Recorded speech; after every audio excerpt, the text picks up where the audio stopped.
नमस्ते, blue moon mobile gallery में आपका स्वागत है। यहाँ आपको सभी प्रमुख ब्रांडों के फोन और अप्लायंस मिलेंगे। आज ही तुलसी एस्टेट डुंगरी वलसाड में हमसे मिले।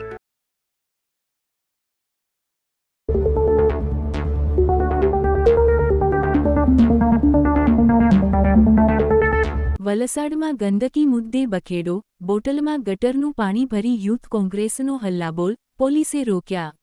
વલસાડ શહેરમાં છેલ્લા ઘણા સમયથી ડ્રેનેજના ગંદા પાણીની સમસ્યાએ હવે રાજકીય રંગ લેતી જોવા મળી રહી છે।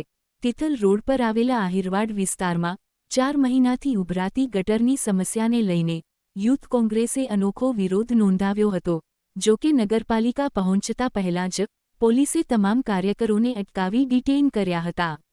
વલસાડના પોશ વિસ્તાર ગણાતા તિથલ રોડ નજીક આવેલા આહિરવાડ વિસ્તારમાં છેલ્લા 4 મહિનાથી ડ્રેનેજ લાઇન સતત ઉભરાઈ રહી હોવાના કારણે સ્થાનિક રહીશોને ભારે હાલાકીનો સામનો કરી રહ્યા છે। ગંદા પાણીના કારણે દુર્ગંધ ફેલાઈ રહી છે અને રોગચાળાનો ભય પણ ઊભો થયો છે। સ્થાનિક લોકો દ્વારા અનેક વખત નગરપાલિકામાં રજૂઆતો કરવામાં આવી હોવા છતાં સમસ્યાનો કોઈ કાયમી ઉકેલ ન આવતા યુથ કોંગ્રેસે આ મુદ્દે નગરપાલિકાને અલ્ટિમેટમ આપ્યું હતું, પરંતુ અલ્ટિમેટમ પૂર્ણ થયા બાદ પણ સ્થિતિ યથાવત રહેતા યુથ કોંગ્રેસના કાર્યકરોએ અનોખી રીતે વિરોધ નોંધાવવાનો નિર્ણય કર્યો।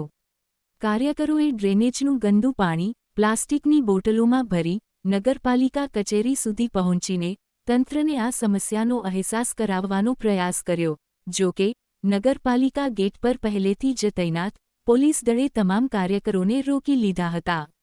આ દરમિયાન કાર્યકરો અને પોલીસ વચ્ચે બોલાચાલી તેમજ સૂત્રોચ્ચારનો માહોલ સર્જાયો હતો। વિરોધ ઉગ્ર બનતા પોલીસે તમામ કાર્યકરોને ડિટેઇન કરીને પોલીસ સ્ટેશન લઈ જઈ કાયદેસરની કાર્યવાહી હાથ ધરી હતી। ડ્રેનેજની આ લાંબા સમયથી ચાલતી સમસ્યાએ હવે રાજકીય સ્વરૂપ ધારણ કર્યું છે।